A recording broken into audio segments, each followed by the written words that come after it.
Hey everyone, it's Jamison Cable of the Land Between the Meadows, Kentucky History Podcast. I just want to say thank you for your support and listening to this episode. For all the updates on our podcast and YouTube channel, youtube.com/Kentucky History Channel, like and follow us on Twitter and Facebook at KY History Pod. If you're enjoying the podcast, give us a good rating and review on Apple Podcasts or the podcast platform that you're listening to.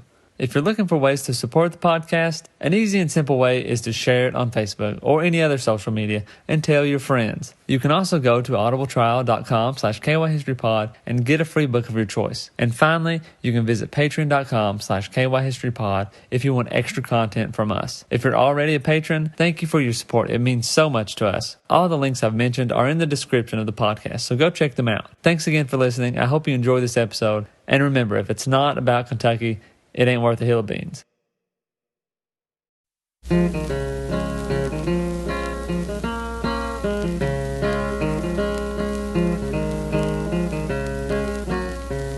In the pines, where the sun never shines, you'll shiver when the cold wind blows. There's a grave in the pines, where the sun never shines. There's a grave that's shaded with the pines.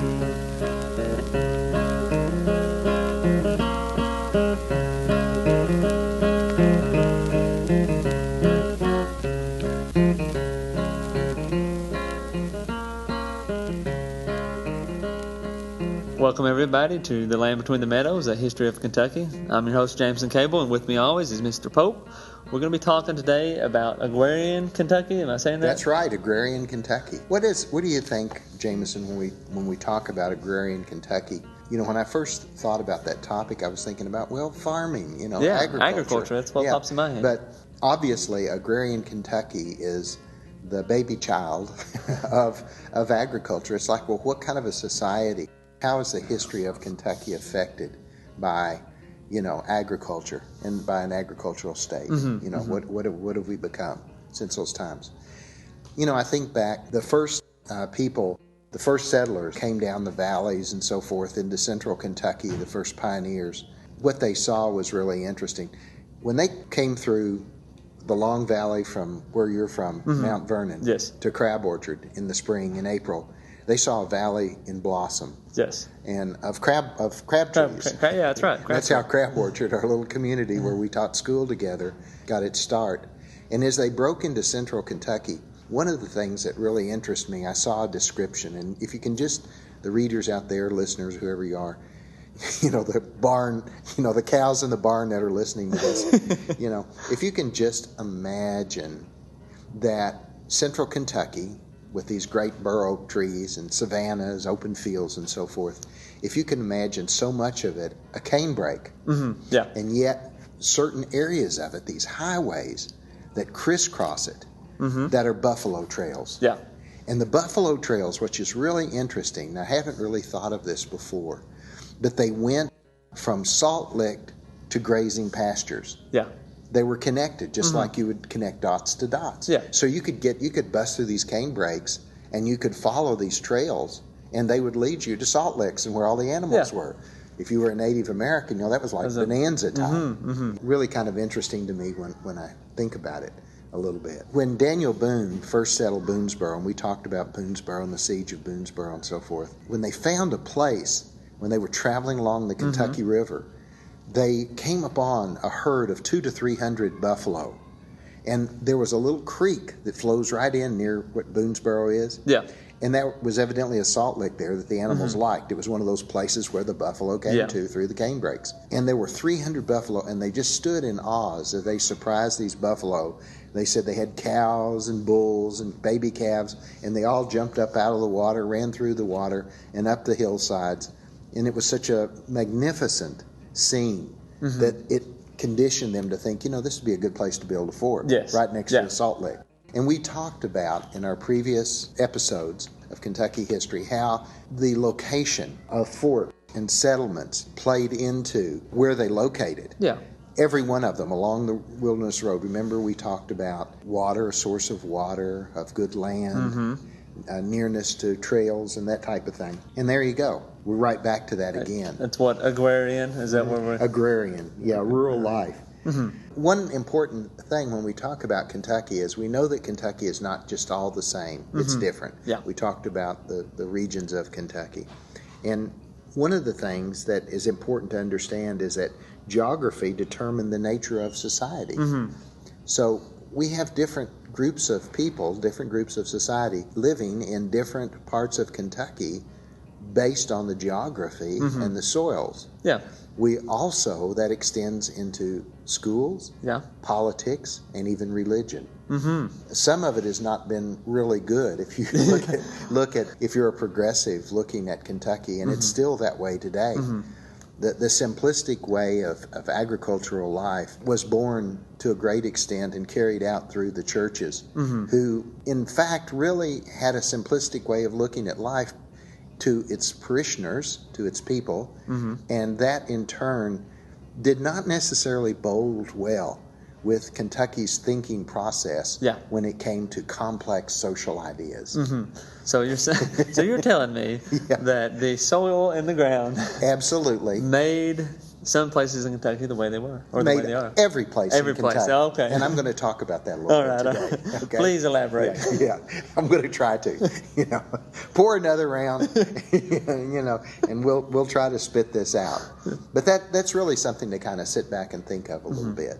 That I used to say that your morality was determined by the quality of soil. Oh, yeah. And I said that particularly about the Civil War, and I've even taught that in school, that you can tell me the soil type, and I can tell you your politics, I can tell you your religion, and I can tell you your morality. That is interesting. That's pretty strong. And we've kind of got a state of a bunch of dumb butts in Kentucky. We really do, because of that. And certain areas of Kentucky are dumber than others. Oh, okay. And the educational institutions are dumber still. And they're creating other dumb children from the dumb parents that bring them there.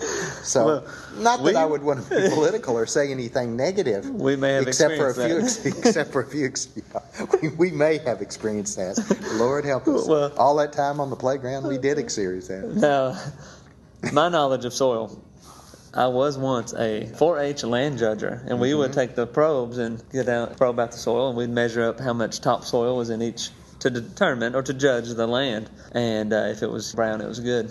That's all. That's all I know. If it was brown, it's good. So there you go. State There's Kentucky right schools, and that's the elite. Dr. Thomas Clark, in his book Agrarian Kentucky, which is a wonderful book, he wrote that sharp variations in the lay and nature of the lands divided the social and economic structure of the future state into 3 or 4 distinctive sections. The fertile limestone-based bluegrass lands were destined to sustain a prosperous agrarian economy and a way of life comparable to that of rural England or Tidewater, Virginia.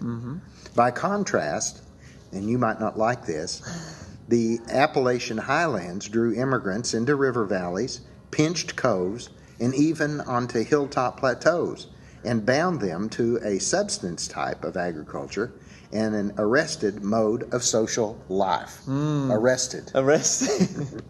Yeah. Farming land was at a premium even for the first settlers, and became more so as the population expanded. Gotcha. So you're telling me. Yeah, I'm telling you. But I ain't as smart. That's right. That's right. And I'm going to get on later on something that James Lane Allen, who's a fantastic author and thinker, Kentucky author, back a ways back, wrote about Kentucky. Talked about school children. I might as well just say it right now. He talked about school children, and he said that actually Kentucky schools, churches, raise children, teachers, in such a restrictive environment where the steep walls of Appalachian society, let's say, closed in on them. And their view of the world was what they saw. Yeah. That was it. That was it. Their reality was what they saw. Yeah, nothing existed. Nothing existed beyond that. And he compared it to an acorn, like a white oak, put in a clay flower pot. And he said, once that acorn sprouted into a plant, it had 2 choices. The roots would expand into the sides of the clay pot, and it had 2 choices. It either had to break the pot and go out into the world beyond the elements, the reality of the pot itself, or it would die. Now, I think of so many gifted children in public schools that died. Yeah. Not literally. Not literally. They kind of did literally. Well, they died. They weren't not worth a damn. And their teachers and parents were just like them. Yeah. But we think of a student. We think of the student who could become something more, but yet are then stifled, restricted or or not able to get out of their norm. That's right. Yeah, that's right. Simplistic responses to life have conditioned rural responses to public issues, and we can see that in Kentucky today. If you want to be political, I'm sure we don't want to be. But if you said in Kentucky, let me give you an example. If you were running for governor, let's say public office. And you said, I'm going to pass a law if you elect me as governor, and I'm going to say that every child in Kentucky, male, by the age of 10, is to have a deer rifle, 2 shotguns, and 2 automatic pistols, plus an M16 rifle. They would probably be elected easily. Yeah, easily. If you get my point. Strapped on their side. And that after school every day, that target practices instead of football, maybe, or before football. So, Mr. Pope, this is probably an obvious question, but which areas profited the most in Kentucky as far as the land areas, the regions of Kentucky? Particularly central Kentucky was blessed, and socio-economic conditions there continue today with our horse farms. In one part, George Rogers Clark and some of the early pioneers wrote word-of-mouth descriptions about Kentucky and about America, and they sent them abroad. In some of the literature, they called Kentucky the Garden, and agents for the Garden described in an extravagant terms. They said, perhaps there's not on earth a naturally richer country than the area of 1,600 square miles of which Lexington is the center. John Campbell viewed the falls of the Ohio, that's Louisville, and its floodplain. The rising village of Louisville he regarded as nature's temporary magazine or depository to receive the products of extensive land where the fertility of soil and the faculty of cultivation fit for the promising commodities of great value with little labor. Said you didn't even have to do little labor. And I'm going to talk about that too, comparing Hardin County to Bourbon County in the 1890s. And you had the same, close to the same population in both counties.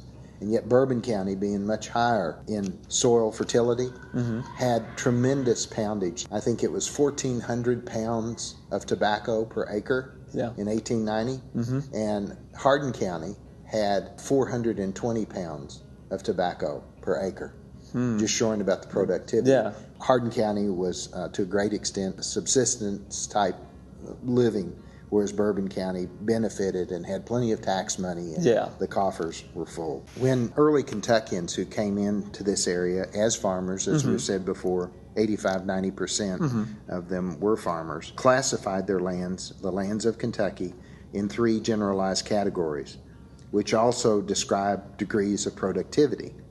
The soils of the central area, we're talking about the bluegrass, and those of the alluvial basins were considered to be of the first quality. Second-rate lands rested upon a thinner soil base and were less productive. Those in the third-rate category were the steep ridges and hot and dry mountain and knob plateaus. The last 2 classifications covered a large portion of the state. They talked about your Appalachia, where you come from, as having some of the finest trees in North America and the largest variety of trees of any state. And they mainly were the chestnut, which is gone now, the walnut, the cherry, the oak, the poplar were some of the main species of trees. And it was a virgin forest. It's interesting to describe. But it was mismanaged. The people clear-cut the forest. They used They settled down. They used poor techniques, and to a great extent, for most areas, they ruined. They really did.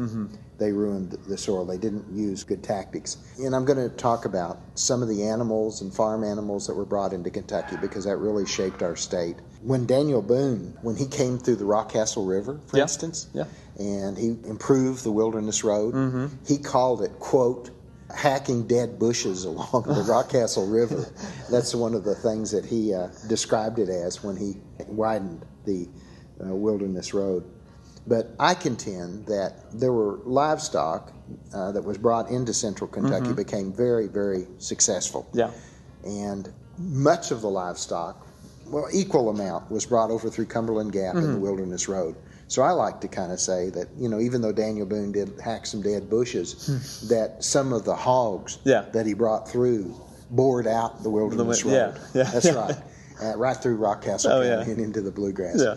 Now, these hogs were of long snouts and long legs, and they're sort of like the Russian hogs and boars. Big old hogs. The big old hogs. They weren't fat. And it's interesting to note, and I've also noticed that Thomas Clark, who's like the most highly considered historian probably Kentucky's ever had, he used a word when he was describing reports of Indian massacres that it was very commonplace for the Indians when they attacked a cabin or homestead site that they would steal the horses, kill the people, maybe take the women and children they thought would make good Native Americans themselves and kill the rest. And they would kill all the livestock. They would kill the cows, the sheep, if there were any chickens bopping around and knock them off too. But he says, oddly enough, there were no reports in any massacres of the Indians killing hogs. Huh. And why did they kill the hogs? I'll tell you why they didn't kill the hogs, because the hogs weren't there. And that's what Clark, I'm thinking, I would love to think that I'm a genius and outsmarted Clark, because he's got me at every corner of the road in every way that's potentially possible, yeah. But they turned their hogs loose, and they went up into the hills, and they ate mash, white oak acorns, and bulbous plants, roots, and they fattened. And they lived in small, I guess you'd call them herds of hogs up in the hills. They weren't hanging around the cabin. And the settlers would maybe once a month take some of their corn and sprinkle it on the ground near their cabins just so they could come down and leave eat. one down. And that's right. And in the fall of the year, they might bring some corn down and lure them into a pen. Bop one off. Well, and fatten them for 4 to 6 weeks before they slaughtered them at the first frost. So that they weren't available. They weren't available. So whenever these Native Americans rolled in, the hogs weren't even around. No. And they notched the ears of the hogs. Each owner, when the babies were born, before they turned them loose, would notch their own personal notch on the ear so they'd know who the hog belonged to. But they were free range, and they became feral. They ran wild in the woods. So they were getting them some wild hogs. That's right. And a lot of people would get really angry if they caught you killing one of their hogs that had your notch in his ear. And a lot of particularly eastern Kentucky feuds started over that. You killed my hog, by God, That's it. That's it. I'm it was fighting words. It was fighting words. And they said that pork was the preferred meat of Kentucky through the early days. It wasn't mutton. They keep a leg of lamb around, occasionally, but ham and shoulders. And if you came to visit a house or a plantation or farm, doesn't matter in the bluegrass, anything. If you wanted to put on the meal, put on the show, you put out ham. Ham and pork. I can't argue that. That's right. That was the food for Kentucky.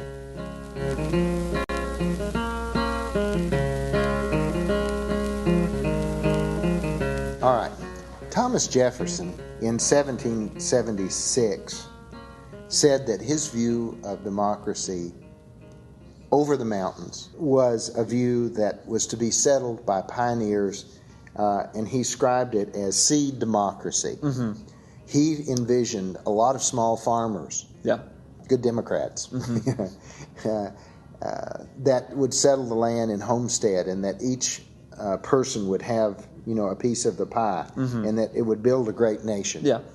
And that was his view. In 1774, there were very few people in Kentucky. But by the year 1800, there were 220,000 settlers. So Kentucky was very popular from those views of describing the fertile soils of Kentucky, and particularly to European immigrants. We've talked about drunk Germans on the Ohio River and so forth. That's where they're right. headed. That's right. Now, 220,000 would be about the size. How many people are in Lexington? I would guess around 300,000 or 400,000. Okay, so about half the size of Lexington. About half the size of Lexington. Not the size of crab orchard. So really, when you think about it, not a lot of people, but for the time, good amount. That's right. And that land law of 1776, we talked about that, about attracting people, particularly those who fought in the Revolutionary War. They came to places like Stanford, where we are today at the library, speaking get 400 acres of land, by planting corn and making a claim on. That was, part of the agricultural settlement that took place there. One of the things we've talked about before, and it plays into this, we've talked about agriculture probably more than we realize it, just talking about the early history of Kentucky, but was the importance of New Orleans. Yeah. And we talked about that with the bourbon industry. Within 5 years after Wilkinson's profitable, controversial voyage with a bunch of rugged backwoodsmen, as Thomas Clark said, steered sluggish crafts past perilous sucks and draws of the Ohio and Mississippi rivers to reach New Orleans. There they met ship captains from Britain, France, New England, and the West Indies. The Kentucky boats, and these are from Kentucky farmers, were loaded with corn in the shuck and in barrels. Can you imagine that? So it's cob corn. Tobacco packed in 1,200-pound hogsheads. Whiskey, of course. Brandy and cider royal. Hempen rope and bagging, salt pork, there you go, tubs of lard, piggins of butter, hides, barrels of soap, and tons of flowers. Each passing year, the country boats grew larger and more elaborate, and their crews seemed to become rowdier. Well, yes, surely not. Surely not, yes. And that was a description of Kentucky farmers heading down the Natchez. Over time, Kentucky was producing more and really fueling cities such as probably Memphis and New Orleans and providing them with more supplies. That's right. That's right. There were many concerns that crews of flatboatmen spent 2 to 3 months on the rivers. They dealt around Natchez particularly. They drank, they fought, they caroused with gamblers along the way and prostitutes. Yeah, I know that's surprising. And they oftentimes lost their cargo. They through fighting and sometimes even lost their lives. So you talk about these noble Kentucky farmers. The dream of democracy of Thomas Jefferson, and they're out there gambling and fighting and dealing Natchez prostitutes, and some of them never even returned. So the rough and rowdy Kentucky name took off with a load of corn in barrels, and he ain't been back. I don't know what the hell happened to him. He's supposed to be feeding us, supplying our family. Yeah, he's supposed to be supplying our family. And this was very typical of Kentuckians. So they're the ones to blame for the rough and rowdy Kentucky name. Yes, absolutely. And so they went down there and they ran through 200 miles of Louisiana swamp country through to Natchez, and 360 miles across the wilderness and preserves. I don't know. I think if I was selling down, I'd keep my head on my shoulders if I was going that far. I would too. He said Robert Barr wrote John Breckinridge, a famous Kentuckian, that not a third of the Kentucky boatmen who went south ever returned to Kentucky. A third of them. They never returned. They probably went down to Bourbon Street and stayed. They said they all was going back up to their Kentucky farms. Yeah. Now, this is not the idea of what we're supposed to be doing today, but it's the truth. A third. That's a lot. A third. That's a lot. And Thomas Jefferson's dream of rural democracy. There you go. 1 out of 3 is saying. That's right. Yeah, I'm saying down here, or I guess there also some of them are probably dying as well. But yeah, so they talked about the improve the Natchez Trace. The trail that went to New Orleans. That Secretary of War Henry Dearborn had written that and said it was difficult to navigate them back to Kentucky, and said that there were too many prostitutes in Natchez, and that they needed to cut that out too and improve the road back to try to get 1/3 of Kentucky. Prostitutes. If they were, do the math here. If there's 220,000 people in Kentucky, yes. and every year they're pouring in. How much? What's a third? 3 goes into 220. 740 a year or something. 7,400 a year. Going down. Not coming back. So we got a little bit drained, and they're getting in fights. Oh, gosh. So this is Agrarian, Kentucky. This is what we're talking about. Well, okay. Let's bring us back to the point. The ones that's left are the school teachers. Let's bring us back to the that are point. teaching the general You said everybody was in a No shell. wonder they're goody two-shoes. You said everybody was in an acorn here. Yes. These ones that are busting out ain't coming back. They ain't coming back, man. That's right. That's right. Oh. They ain't coming back to Mom and Papa, that's for sure. Yeah. So that's interesting, isn't it? That is. Mm-hmm. And that well, you said the Breckenridge. When was he? What year was that? That would be. Breckenridge came in. That was That's one like, Breckenridge family's around the Civil War. Yeah, I was about to say that's 1860. 60s. Yeah. They're still doing it. Kentucky, if we go back to rural Kentucky in this thinking, and I kind of touched on that a little bit, insulted it. But let's see, I lost my thought here laughing. I was all serious there for a little while about Kentucky history, but it just pays you not to be serious. Mm-hmm. But maybe you need to be if you want to have clear thought. It's time now for some Kentucky history around you. There are many things you can be looking forward to. There's not too much going on in January, which we can expect that January is a bit of a slow month. But we're going to start off with Fort Boonesborough. In Fort Boonesborough, in the month of February, they're having many Chautauqua performers come. On February 8th, you have Daniel Boone. February 15th, Colonel John Holder. February 22nd, Life and Times of Daniel Trabeau. And February 29th, Maggie Delaney. For these events at Boonesborough, they take place at the fort with a meal at 5:30, followed by the presentation. The fee is $15 for an adult and $5 for children. RSVP is required. Also, at Ashland, the Henry Clay Estate, they are celebrating the 100th anniversary of the 19th Amendment, which will include an exhibit about Henry Clay's great-granddaughter, Madeline McDowell Breckenridge, who was a leader in the Kentucky and national women's suffrage movement. This is just the focus of the estate. And lastly, this is planning way ahead, which you may need to if you're in central or western Kentucky, but Pine Mountain Settlement School is having their Spring Wildflower Weekend on Friday, April 24th through Sunday, April 26th. So if you're headed out east, a great place to visit would be Pine Mountain. That concludes our Part 1 episode on Agrarian in Kentucky. Stay tuned for Part 2, where me and Mr. Pope delve deeper into the agrarian life in Kentucky around the 1800s. If you want to join the conversation, you can connect to us on Twitter at KYHistoryPod, or you can email us, thelandbetweenthemeadows@gmail.com, or you can connect to us on Facebook. With all that, thanks again for listening. We'll see you next time.